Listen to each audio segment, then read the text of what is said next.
மனுஷன் ஆண்டவரை பார்த்து கேட்டானா, வாழ்க்கையில வேதனை தாங்க முடியலையே, ஏன் என்ன படைச்சீங்கன்னு கேட்டானா. அதுக்கு ஆண்டவர் சொன்னாராம், மகனே ஏன் இப்படி கதற, காக்காவை கவனிச்சு பாருன்னு சொன்னாராம். அப்பதான் இவன் காக்காவை கவனிச்சு பார்த்தான். காக்கா விவசாயமும் பண்றது இல்ல, அறுவடையும் பண்றது இல்ல, முடமுடையா சேர்த்து வைக்கவும் இல்ல. காக்காக்கு பேங்க் பேலன்ஸ் 0 தாங்க.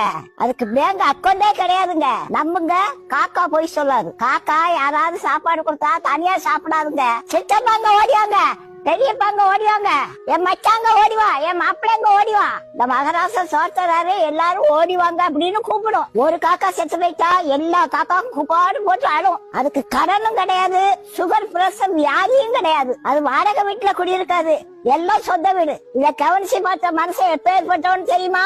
நேத்து ஒருத்தர் ஒரு மளிகை கடைக்கு வந்தாரு. கடைக்கு முன்னாதான் ஒரு 100 ரூபாய் கிடந்துச்சு. இப்படி சுத்தமுட்டும் பார்த்துட்டு ரூபாய கால்ல போட்டு மேய்ச்சிட்டு